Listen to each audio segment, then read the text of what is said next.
Welcome to the Midlife Men podcast with me, Philip Briscoe. Today, I'm joined by Merlin, founder of Man Academy, an evolving community built on the idea that all men deserve support so they can serve. Merlin's on a mission to help men rediscover purpose, brotherhood, and empowerment in simple and practical ways. So, welcome, Merlin. Thank you, Philip. Let's start. So, I always ask my guests to talk about their particular story, their particular journey. So let's start with your journey and ultimately, how that led to what you're doing now. Well, depending on how much detail, my parents separated when I was a baby. I was less than one, and I was brought up. My mum married a soldier subsequently, and I thought he was my dad growing up. Well, he was my dad, but I thought he was my father. So he was in the army, and we travelled around a lot, so getting sort of uprooted. And then when I was 8, moved to a little island in Essex where my father lived and various other family members. And so I met him for the first time and was sent to weekly boarding school at the age of secondary school. I think it's age 11.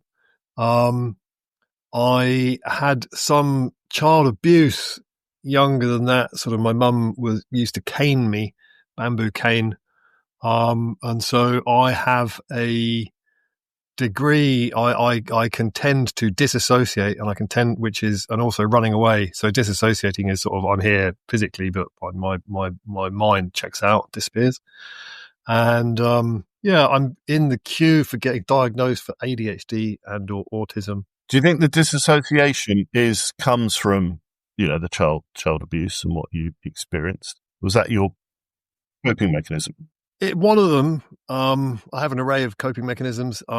Falling asleep, especially in a tricky conversation with a partner, painful, uncomfortable conversation. And it's interesting, my cousin says he does the same. And that feels like sort of checking out and disassociating. I used to run away physically, and just sort of, and I now sort of in my mind, the voice is saying, run away, sort of get out of here. But I'm much better at sort of staying present and also staying connected. It's a journey, my understanding. With sort of, I'm a fiend for growth in courses. And at university, I did the Landmark Forum and advanced course and was crewing for them for a while. And subsequently, I've been down the rabbit hole of workshops and courses, and to the extent actually that my family orchestrated an intervention not that long ago, wanting me to get diagnosed with ADHD and take the medication and to swear off workshops and courses. Did they think the workshops and courses were having a detrimental effect? I mean, worried about me getting swept up in it and spending too much time and money on them. Something that I've been digging into recently, I'm a bit hazy with time and dates and stuff, but recently over the past some while, is that I can own having a sort of, good podcast. Yeah, great ideas. Love it. Juicy book or workshop high and what have you. However, being blunt, unless I put the book into action and do the stuff, unless I use what is in the podcast or the workshop or whatever, it's sort of, either mental masturbation or just sort of, it's a waste of time and energy. And for example, there's a very, very good book in the men's work realm called No More Mr. Nice Guy by a chap called Robert Glover. I've been in a membership with him. He's a very, very good fella. And at the end of each chapter, they have what's called breaking free exercises.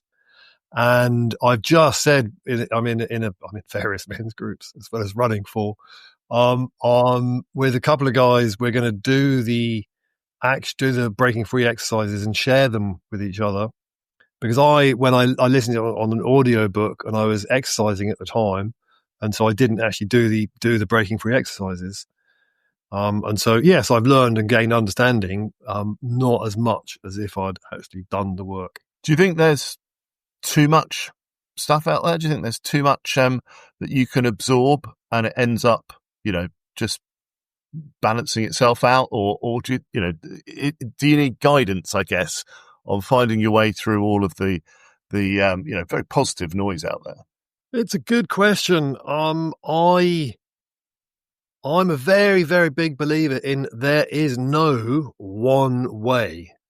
And there's no one way to make a loaf of bread or bake a cake, let alone to have a relationship or to live a life.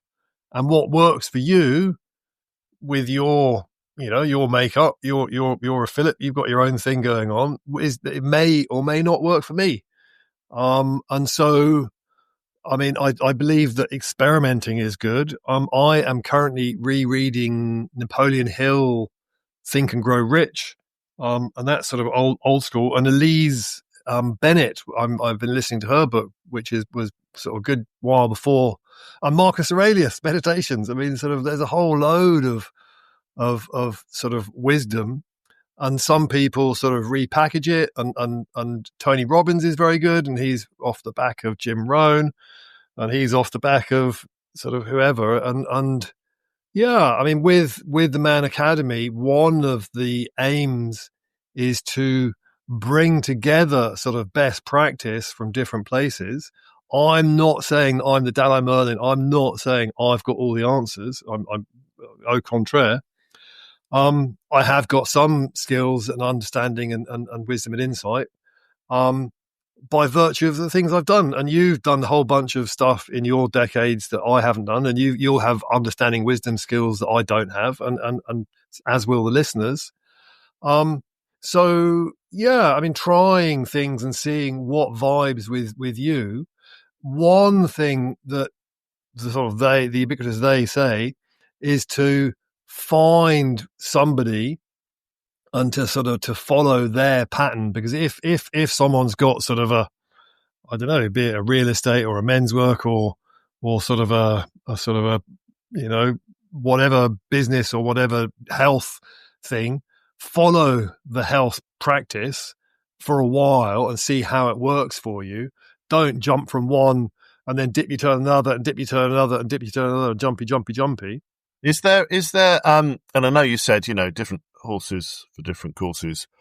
Someone listening to this who knows nothing about that world and goes into their local bookstore or onto online retailer, is there a kind of, safe, easy starter, book to buy? Is there one that, if you know nothing about this, is quite a kind of nice introduction to where you may go next? Wow, that's a tough question. I mean, I'm a fiend for books. I've got boxes of books. I've just, I love them. I can, if you do show notes, I've got a book list email. I can just send it you and you put it in the show notes. The No More Mr. Nice Guy is very good. The Manhood is good. And yeah, Connor Beaton, I'm in a membership with him. He's good. Men's Work, one of his books. There's loads. There's really, really loads. Just going back to, your story. I know that you spent time running a charity, shipping bicycles to Africa. How did you get into that, and what did that teach you, I guess, that you've then brought into creating Man Academy? So I fell into university. The closest university that my then girlfriend and I had, I ended up at the LSE, London School of Economics, and I didn't know that it was super famous. And the day I turned up, I had sort of ripped off shorts and ripped jean shorts and a straw hat. And one of the guys, I did management. I was thinking city slicking, being an Essex boy. And one of the guys was wearing a pinstripe suit for the first 3 days. And people walking around, I can't believe I'm here. And I had no idea. And my motivation, it turns out, was poor. And I discovered I was studying management. I discovered the short-term greedy sort of world in which we live. And the LSE still had some sort of, radical elements. and and sort of free Mandela and what have you at the time. And there was a guy who was Dr. Bike, fixing bikes in exchange for beers of a Friday evening. And it was actually teaching people, showing them how to fix the bikes rather than just, here's a beer, I'll be back in 20 minutes or whatever. It was sort of, okay, you get him a beer, and then it was, okay, right, unbolt this and clean it up with a rag, and I'll come back. And he went to the next guy and sort of, and then when someone was ready to do a bit, okay, anyone who doesn't know how to true a wheel, just gather around and show us. And then he said, because I always go from time to time, and he would say, look, Merlin, I'm leaving next year. It's a university. Do you want to be Dr. Bike next year? And I was like, okay. And so then I was Nurse Bike, and I would go on a weekly basis. We had lab coats, and I would then get the beers. And yeah, it's fairly straightforward, fixing bikes and adjusting brakes and truing wheels and the gears and what have you. It's not rocket science. And I also set up a juggling club, and so I'm very keen on teaching. And then a lady from Haiti was coming along. I was helping her with her bike, and she asked me for advice on setting up a factory for making bikes in Haiti. It's the poorest country in the Western Hemisphere and has been shat upon by America over the years. And I said, good idea. I'd give it up on the city slicking, and I'd give her a hand. And then I discovered an American group who were shipping bikes to Haiti, and they asked me, if we pay for it, do you want to send a container of bikes to Africa? And I said yes, because I'd been stuck in a catch-22 where the getting off the ground as a charity. I've got a great idea, Philip. Can you give me some money? And you'll go, well, sounds good, Merlin, but how's it going to work? And I go, dude, until you give me some money, I can't prove it's going to work. So I was stuck. So when they said, we'll send, if we pay, do you want to send a container to Africa? I said, great. And then managed to send a container to Haiti, but I basically worked out that it was more sensible for us to send bikes to Africa, because Haiti is in the back door of America. It makes more sense for them to send bikes there. And there's sort of a colonial history with Africa. And I ended up running that for 21 years. And lessons learned, wow. I mean, teamwork is important. Volunteers are really, really, really important. Having a solid mission. I had various issues with staff and sort of lies and poison and trustees trying to kick me out a couple of times, which was pretty messy and painful. And so having alignment and having a code of honor and having people on the same page. And yeah, apparently you get similar things in academia. And so naively, you might think that sort of, yeah, they're in charity, public good, make the world a better place. Great. But I mean, there are still humans, and humans are sometimes or frequently odd. I can own that. But yeah, not necessarily malevolent, but sort of twisty and wanting to take over the charity. And I mean, and other lessons that sticking at it, because it was tricky getting it off the ground, and yeah, sort of blood, sweat and tears over the years. And people want to help, and people want to make the world a better place. And yeah, having an idea of following it through some of the. So how did you go from that to deciding to work specifically with men, creating your Man Academy? Was there a kind of tipping point where you thought, right, this is what I'm going to do instead of, running a charity in Africa? Yeah, the main thing is I was having some coaching and talking about having a break, because I've been running it for 21 years. And so I had a sabbatical, and the idea was to set up a separate business and yeah, just a sort of a reset and to recalibrate. And I just didn't go back. I thought, yeah, change of scene, let somebody else have a crack. And yeah, there's more to Merlin than setting up a charity shipping bikes to Africa. And I was at a workshop called Train the Trainer. I met a chap called Blair Singer, absolutely amazing, my main teacher to this day. And one of the exercises is working out what you'd like to teach. And writ large across the page was sex, because at university, I'd had a situation with a lady, and oh man, yeah, there's a rabbit hole in details. And basically, I got into Taoist sexual practices, long story short.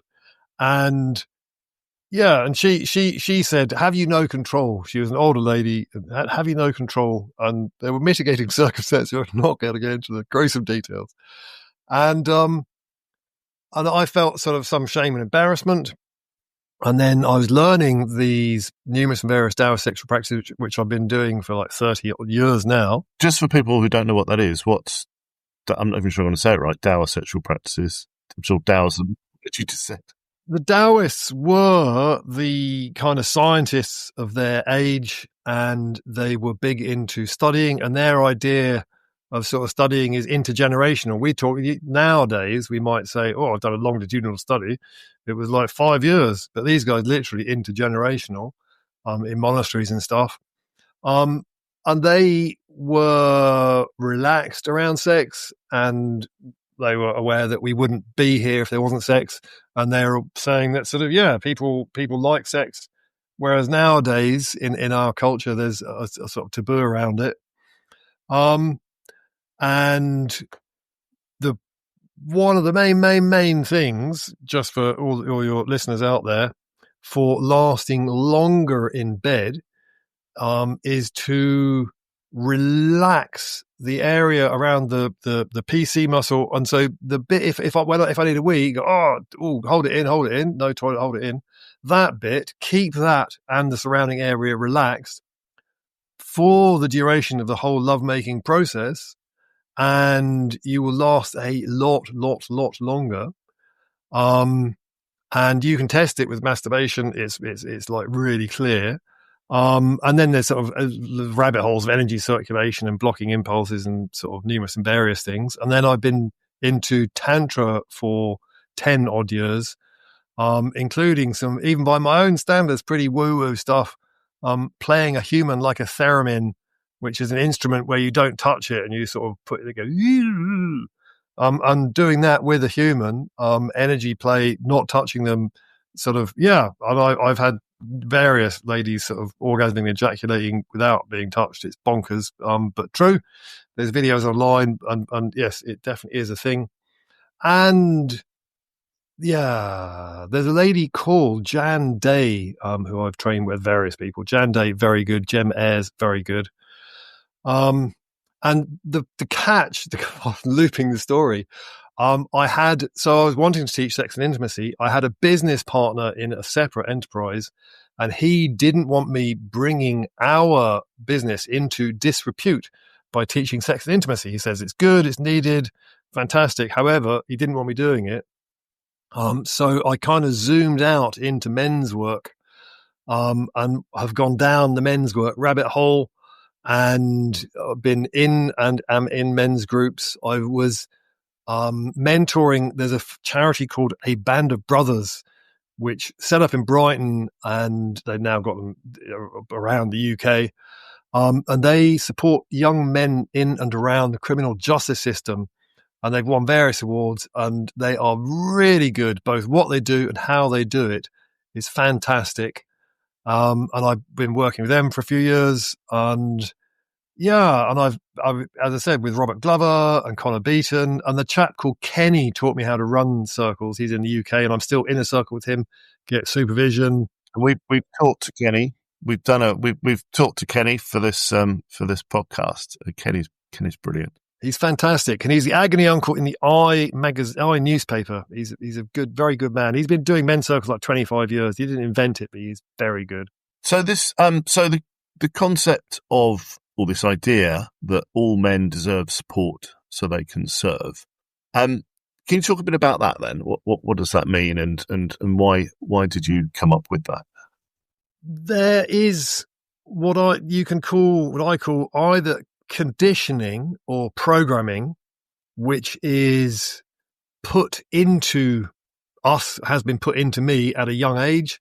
And up until the age of around 6, my brain was in the theta brainwave state, similar to meditation, and amazing at learning. And I'm learning how to walk and talk and sort of, ride a bike and whatever, just learning. And if I'd been in a situation, in a multilingual situation, I could have learned 9 languages, just learning. However, no discernment. And so I just believe whatever I'm told. And the issue, there's various issues. One is that when I'm now sort of, 10, 15, whatever, and I've got discernment, the problem is that I've also got filters. And I only see what I want to see, I only hear what I want to hear. And if you were to tell me stuff that doesn't fit with my worldview, I'd say, no, you're full of rubbish. It doesn't make sense. And basically I would start policing myself. I'd start policing you. We would police each other. And the conditioning for men, there's a whole bunch of men should. And they're like, boys don't. So if I'm a real man, I should be the breadwinner. I should be brave. I should be strong. I should be the lone warrior or the lone wolf. I should do it myself. And so this comes from your sort of your films and John Wayne and James Bond and Clint Eastwood. He came from out of town and he was strong and he was sort of, it wasn't fun. And there's a whole bunch of men should not. If I'm a real man, classic one, men don't cry or boys don't cry. Don't be feminine or effeminate. Don't be gay. Don't be emotional. And specifically, anger is about the only emotion that's kind of allowed or expected of men, but don't be emotional and don't show vulnerability. Don't show weakness. And being blunt, if I'd have shown a lot of vulnerability and weakness at secondary school, it wouldn't necessarily have gone down well for me. And the problem is that with these men should be lone warrior, men should not show vulnerability. Men just sort of shut down. The classic thing is just shove it down inside, any issues and stuff, just shove it down inside. And not breaking news, but basically it doesn't sort of compost and disappear. It all stays in there. And the most vivid, nasty bastard effect of this is men killing themselves, taking their own lives. And the nasty situation is that you and my mutual friend Fred, imaginary friend Fred, goes and hangs himself, and you and I go, shit, we had no idea, because Fred never said, hey guys, I'm struggling here, because he didn't want to show weakness, because he wants to be the lone warrior and do it himself. And truth bumps. It's painful. I've got various friends who've killed themselves over the years, and I've got a childhood friend, and their son hung himself a couple of years ago, and so it's not our imaginary friend Fred. We know a little bit. The kid, they didn't know. He was the life and soul of the party, and his siblings and his parents didn't know that he was struggling because of the lone warrior conditioning. And because of the sort of don't show emotions and what have you. And so one of the Man Academy's biggest goals is to halve the 2020 male suicide rate by 2050 through having people just sharing and talking and saying, I'm struggling here. Separately, learning the tools and skills that didn't get taught at school, because intimacy, for me, sex ed was don't get pregnant, don't catch the disease. That was it. Nothing on pleasure, nothing on consent. And there is, a lot of skills that can be learned around that. They don't teach money, what it is, how it works. They don't teach communication. They don't teach listening skills. They don't teach how to fight fairly. They don't teach a whole bunch of stuff. And family, my father is just married wife number 5. And so I didn't have good examples from the family situation. However, various people in various topics have distilled wisdom standing on the shoulders of giants and sort of books aforementioned. And so, your Brené Browns and your, I mean, like habits. There's B.J. Fogg, who set up the behavioral change department at Stanford University. It's a premium university. And so suffice to say, the guy knows a thing or 10 about habits. James Clear wrote Atomic Habits. There are skills, and they have sort of synthesized and distilled into juicy wisdom that works. And so my part of the vision of Man Academy is for men to learn together rather than just here's a book. It's actually learning together and then questioning it and sort of working out the details and then implementing it together. As I mentioned earlier, unless I implement it, it's not much use. And how do you, if we've got, as men, we grow up, we've got this kind of, permafrost where all our experiences and emotion and trauma and everything else is, really, really tucked away. I mean, how do you start to, defrost? How do you even begin? Because, not everybody knows. It's not necessarily intuitive, especially if you live in a world where still nobody talks about their feelings. How do you go down that route? Do you look online? Do you have some sort of epiphany where you think, I know, I'll go and talk to my friends? Because often it's about talking to the right people, right? And in the right place. Yeah, it's a good question. My understanding is that a lot of conversations are very shallow, and it's sort of, how's whatever the football team doing, and sort of, and moaning about the politics and moaning about the weather, and just sort of shallow. Unless people get drunk, sometimes that helps. I'm not advocating that as a thing, but that's when people sometimes open up. My experience of attending and running men's circles is that a lot of the time guys are like, wow, I can share, I can speak. And these other guys, when they're new and they're like, all the other guys are sort of sharing and being open, they're okay, it's the same. And we have ground rules, which have come from Kenny. So sort of confidentiality and what have you.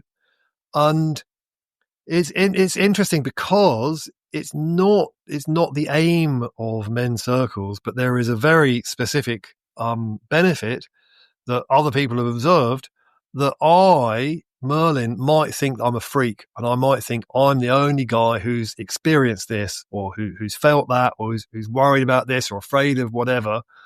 Because of the don't worry, I just stuff it down inside. I don't want to show weakness. And then sometimes we have a common topic that we're digging into with the circle. And I'm not saying it's total carbon copy, but as we go around the room, it's just like, and you, and you too, and you as well. Yowza. It's not just me. I'm not a freak. These guys they've been in different families, different places, different ages. But there's really a lot of overlap and similarity.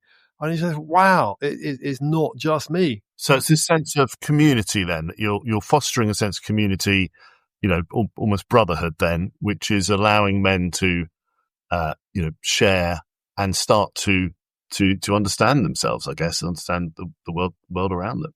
Yeah, I think the answer is a safe space where it's not going to bite me in the arse if I share stuff. It's not going to get spread and come back and held against me and drug up in court. And yeah, it's not about sort of sharing everything with everybody. I would personally recommend finding a local men's group. I have not built a database. I can signpost. There is a database of men's groups, and either that or set up your own one. I mean, Kenny runs training on them, or you can get ground rules from my website and get a bunch of guys who want who want more out of life. I mean, the Man Academy, we are shortly launching a membership. And it's going to start off with a men's work foundation. And so looking at conditioning, which I've touched on briefly, looking at masculine archetypes, the warrior, the wizard, the lover, the king. What happens if you've got too much warrior? What happens if you've got too little warrior? and looking at goals, looking at habits, looking at discipline, and sort of dipping a toe into the men's work realm.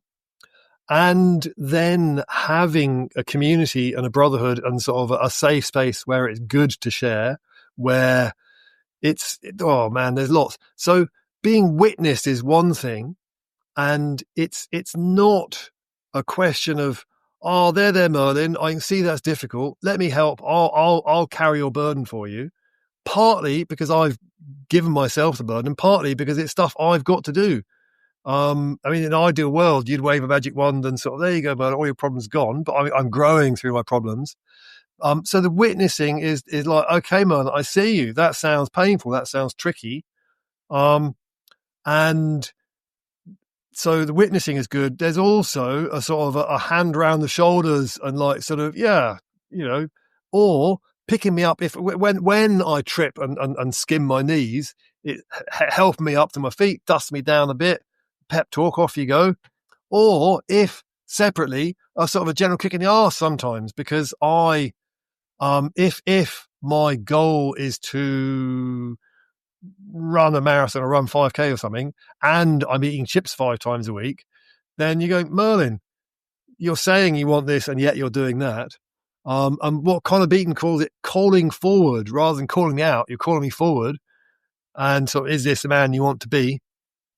And then the other thing with the Man Academy, once we've gone through the foundation, we will then choose a maximum of 3 goals. And from personal painful experience, when I've got 10 goals, I get overwhelmed, I get distracted, I get confused, and I don't get traction. And the idea is that a group of men will not pressure test my goals, but will sort of feedback on them. Is it for you, or is it for your family? Is it a big enough goal? Is it helping the world rather than just being greedy? And then when it's sort of got refined and clear, there's a thing of, I can say in my head, I want to do whatever. But if I then say to a whole bunch of guys, right, I, Merlin, solemnly swear that I am going to do X by this date, and then you guys have been part of it, and you go, yay, go Merlin. And then the second part is choosing some routes to get to that goal. And again, getting feedback. And so you might say, well, I went this way and it was a bit tricky here, but it worked. And somebody else might say, well, I went this way and I found it was reasonably smooth and blah, blah, blah. But then just working out multiple routes, because if I've only got one route and it messes up, which happens, it's life, we're human. Then I don't go, okay, well, I'm stuffed, but okay, switch to route B, route C, route D. And then the last bit worked out with the men is some milestones so that I can get, the idea is for it's a big juicy goal to provide power and to provide sort of, goodness in the world. But then having some milestones on the way there so that I can get a sense of accomplishment, so I can make sure it's actually happening. And then the juicy next bit is under the buckets or the overarching topics of health, wealth, and relationships. There's going to be guys with either the same goal or similar goals. So if it's like losing weight or quitting porn or sort of running a marathon or running a half marathon, and you might want to run a marathon, might run a half marathon. And so getting a bunch of guys who've got a similar goal and then working together both to learn the skills and then to implement the skills. And accountability is really important because 90% of the time I know what I need to do. However, the difference between knowing what I need to do and between doing it can be a real pain, being human and fallible and sort of conditioning and blah, blah, blah. So having guys to hold each other accountable and having a brotherhood of people going in the same direction. And then the last bit is coaching and getting there's two aspects. One is a sort of classic coaching of why do you think you're doing that and what might you do and how they're stopping. And the other side is actual practical learning the skills that I mentioned from the different people with sort of habits and goals and all the wisdom that different people have distilled and learning it and putting it into action. So that's men working together. As you said, accountability, not just for yourself, but for other people, working as a as a brotherhood, I guess, if you want to call it that. What I mean, I know it differs, group to group, but generally, have you got men from all backgrounds, jobs, ages? Is it? Do you leave all that at the door? Is it a real leveler, and you just focus on, just being men and working together? Yeah, it's an interesting question. I mean, a lot of guys ask, so who's there? What are the ages and stuff? And as with much of life, there is a bell curve. The youngest I've had is 17. The oldest is 84. I mean, the bulk is from 30 to sort of 60.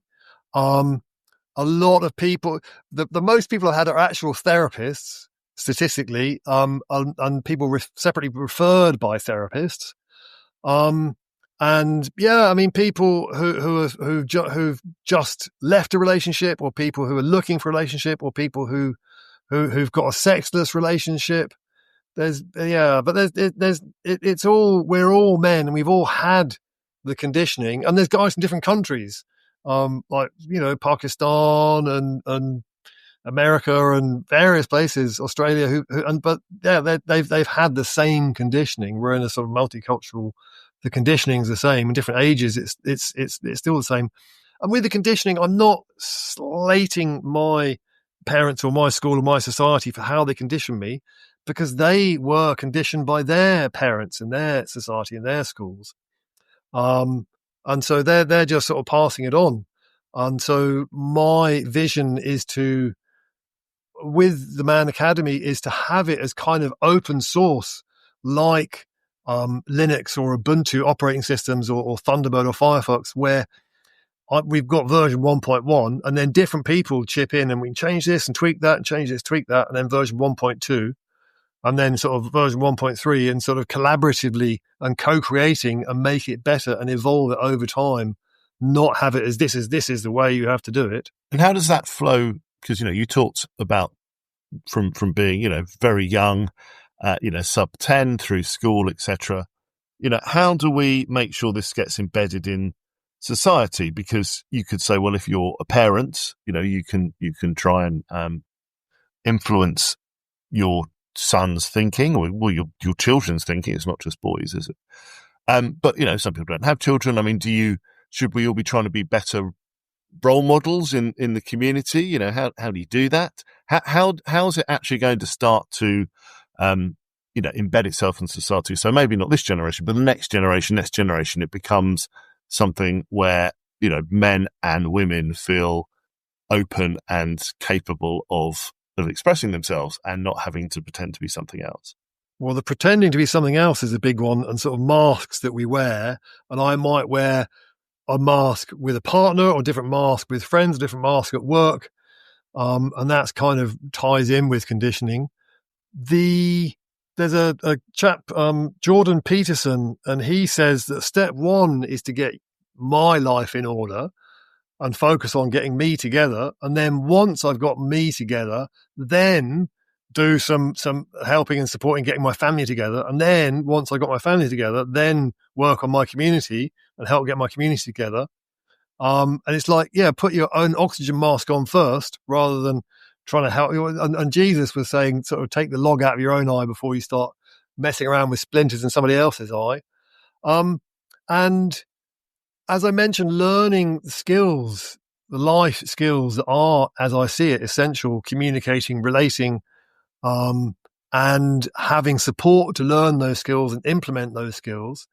And my youngest is 18, and there's a whole load of stuff that I wish that I'd done with him. It's odd, because in order to drive a car nowadays, you have a theory test and then a practical test. But to have a kid, it's just like, happy birthday, off you go, good luck, go well.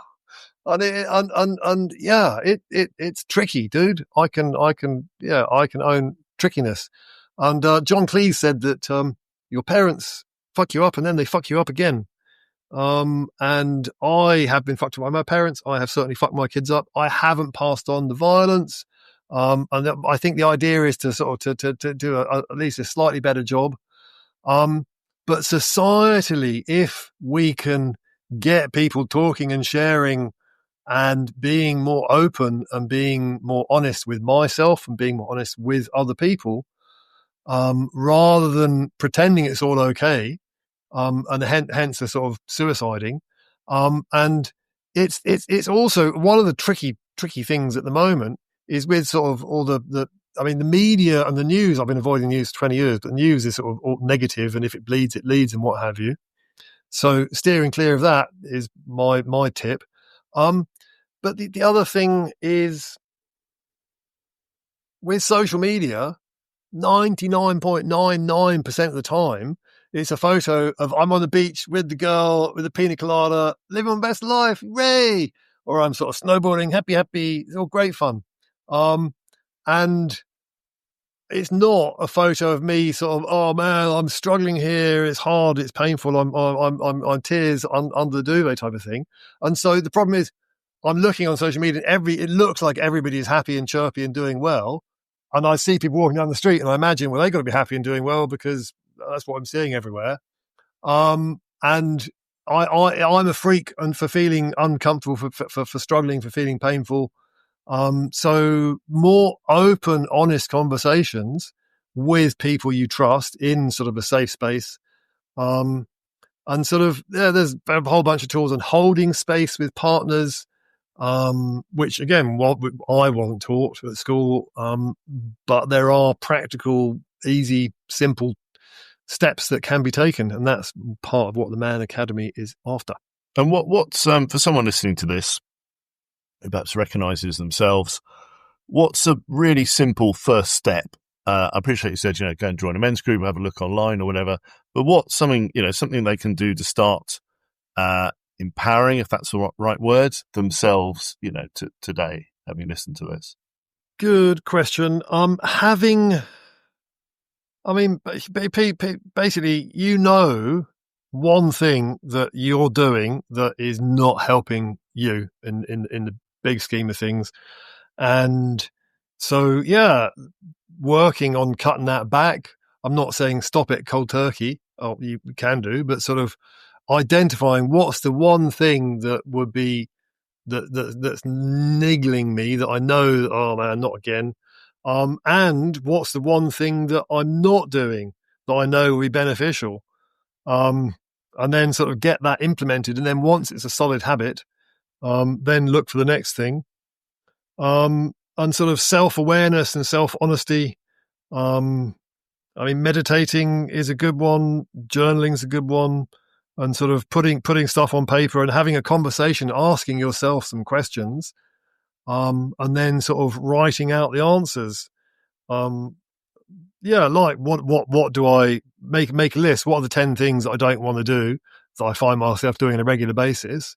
And then sort of pick one of them and okay, how might I sort of cut back on this thing? What support might I get? What tools might I use? What might I replace it with? When I get the urge to do that, then what might I swap it out with? It's a big long topic. But yeah, that's just a nutshell.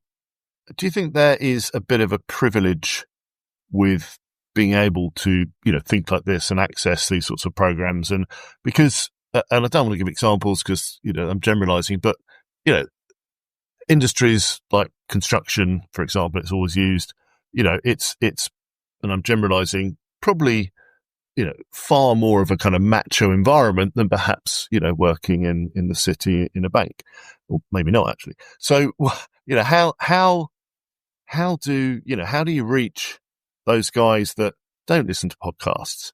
They don't have a moment where they think, I think I'll do a bit of journaling. How do you reach them? Because a lot of those guys are the ones that are found in their garage, and no one had a clue.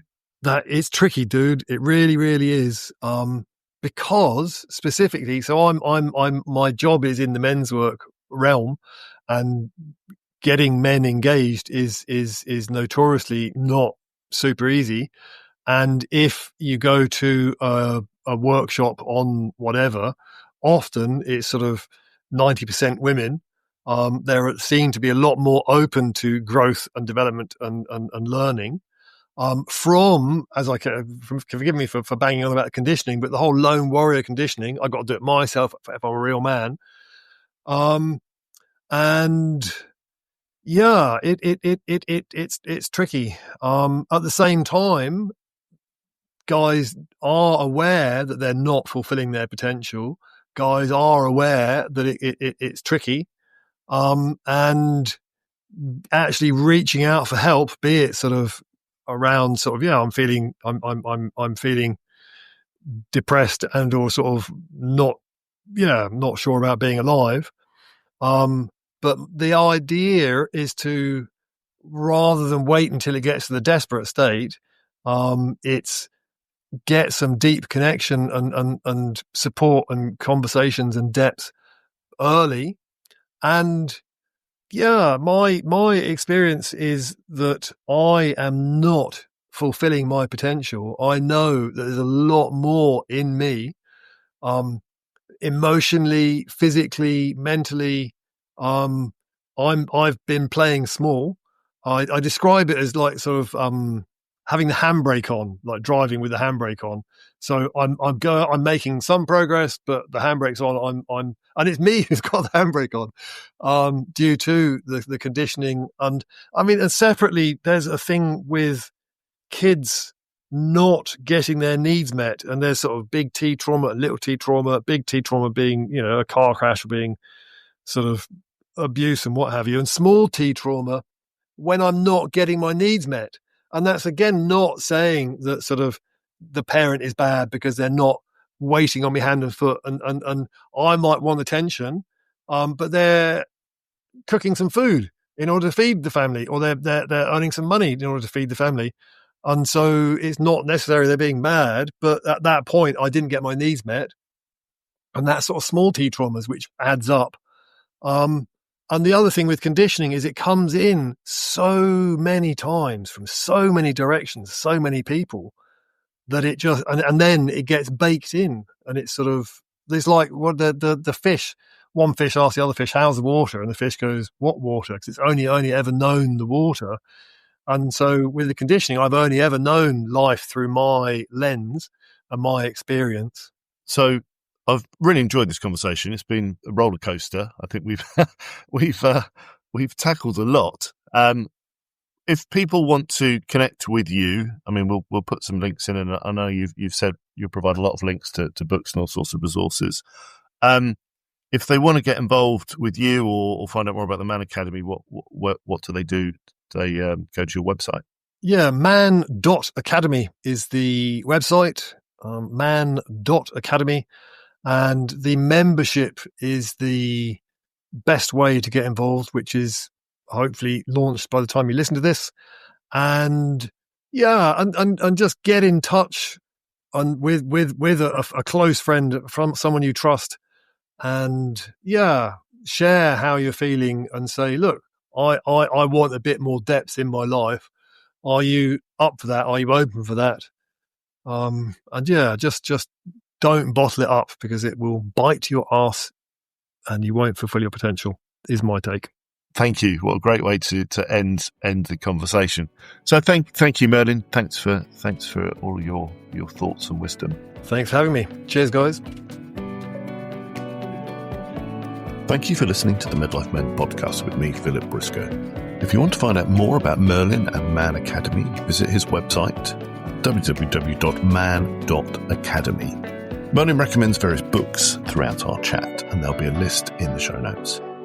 As usual, if you can help raise the profile of the podcast, it will really help. And if you can review the show and share it with your networks, will be really appreciated. If you have a story to share, then do please contact me through the website mid-lifemen.com. There's also a book called Men Speak Up, and Journeys Through Mental Health, which is based on some stories from the podcast and available on Amazon and through other online retailers.